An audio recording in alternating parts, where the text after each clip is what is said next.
حضرت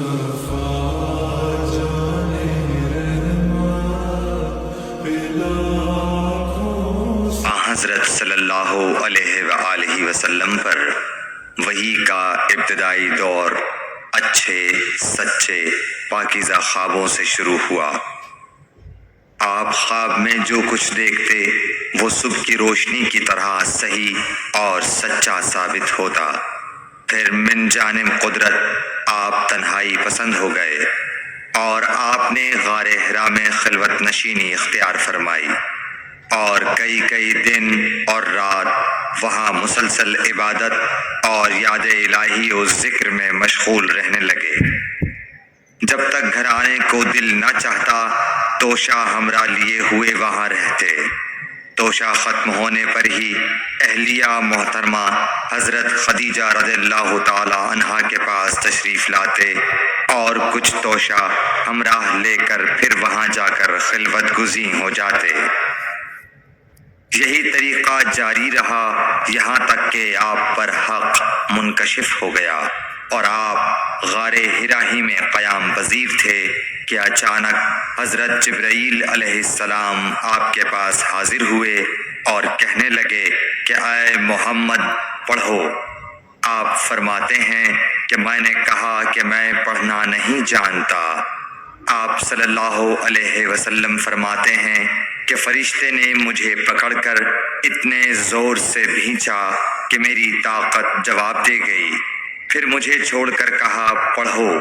میں نے پھر وہی جواب دیا کہ میں پڑھا ہوا نہیں ہوں۔ اس فرشتے نے مجھ کو نہایت ہی زور سے بھینچا کہ مجھ کو سخت تکلیف محسوس ہوئی۔ پھر اس نے کہا کہ پڑھ۔ میں نے کہا میں پڑھا ہوا نہیں ہوں۔ فرشتے نے تیسری بار مجھ کو پکڑا اور تیسری مرتبہ پھر مجھ کو بھینچا۔ پھر مجھے چھوڑ دیا اور کہنے لگا کہ پڑھو اپنے رب کے نام کی مدد سے جس نے پیدا کیا اور انسان کو خون کی پھٹکی سے بنایا۔ پڑھو اور آپ کا رب بہت ہی مہربانیاں کرنے والا ہے۔ بس یہی آیتیں آپ حضرت جبرائیل علیہ السلام سے سن کر اس حال میں غار حرا سے واپس ہوئے کہ آپ کا دل اس انوکھے واقعے سے کانپ رہا تھا۔ آپ حضرت خدیجہ کے ہاں تشریف لائے اور فرمایا کہ مجھے کمبل اوڑھا دو، مجھے کمبل اوڑھا دو۔ لوگوں نے آپ کو کمبل اوڑھا دیا۔ جب آپ کا ڈر جاتا رہا تو آپ نے اپنی زوجہ محترمہ حضرت خدیجہ رضی اللہ تعالی عنہا کو تفصیل کے ساتھ یہ واقعہ سنایا اور فرمانے لگے کہ مجھ کو اب اپنی جان کا خوف ہو گیا ہے۔ آپ کی اہلیہ محترمہ حضرت خدیجہ رضی اللہ تعالی عنہا نے آپ کی ڈھارس بندھائی اور کہا کہ آپ کا خیال صحیح نہیں ہے۔ اللہ کی قسم آپ کو اللہ کبھی رسوا نہیں کرے گا۔ آپ تو اخلاق فاضلہ کے مالک ہیں۔ آپ تو کنبہ پرور ہیں، بے کسوں کا بوجھ اپنے سر پر رکھتے ہیں، مفلسوں کے لیے آپ کماتے ہیں، مہمان نوازی میں آپ بے مثال ہیں اور مشکل وقت میں آپ امر حق کا ساتھ دیتے ہیں۔ ایسے اوصاف حسنہ والا انسان یوں بے وقت ذلت و خواری کی موت نہیں پا سکتا۔ پھر مزید تسلی کے لیے حضرت خدیجہ رضی اللہ تعالی عنہا آپ کو ورقہ بن نوفل کے پاس لے گئیں جو ان کے چچا زاد بھائی تھے اور زمانہ جاہلیت میں نصرانی مذہب اختیار کر چکے تھے اور عبرانی زبان کے کاتب تھے۔ چنانچہ انجیل کو بھی حسب منشائے خداوندی عبرانی زبان میں لکھا کرتے تھے۔ انجیل سریانی زبان میں نازل ہوئی تھی، پھر اس کا ترجمہ عبرانی زبان میں ہوا۔ ورقہ اسی کو لکھتے تھے۔ وہ بہت بوڑھے ہو گئے تھے، یہاں تک کہ ان کی بینائی بھی رخصت ہو چکی تھی۔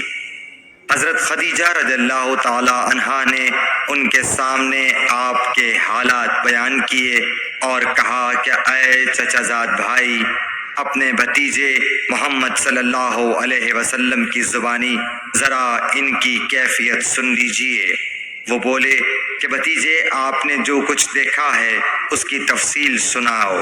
چنانچہ آپ صلی اللہ علیہ وآلہ وسلم نے از اول تا آخر پورا واقعہ سنایا، جسے سن کر ورقہ بے اختیار ہو کر بول اٹھے کہ یہ تو وہی ناموس معزز رازدان فرشتہ ہے جسے اللہ نے حضرت موسیٰ علیہ السلام پر وحی دے کر بھیجا تھا۔ کاش میں آپ کے اس عہد نبوت کے شروع ہونے پر جواں عمر ہوتا، کاش میں اس وقت تک زندہ رہتا جب کہ آپ کی قوم آپ کو اس شہر سے نکال دے گی۔ رسول کریم صلی اللہ علیہ وآلہ وسلم نے یہ سن کر تعجب سے پوچھا کہ کیا وہ لوگ مجھ کو نکال دیں گے، حالانکہ میں تو ان میں صادق و امین و مقبول ہوں۔ ورقہ بولا، ہاں یہ سب کچھ سچ ہے، مگر جو شخص بھی آپ کی طرح امر حق لے کر آیا لوگ اس کے دشمن ہی ہو گئے ہیں۔ اگر مجھے آپ کی نبوت کا وہ زمانہ مل جائے تو میں آپ کی پوری مدد کروں گا، مگر ورقہ کچھ دنوں کے بعد انتقال کر گئے، پھر کچھ عرصے تک وحی کی آمد موقوف رہی۔ صحیح بخاری حدیث نمبر 3۔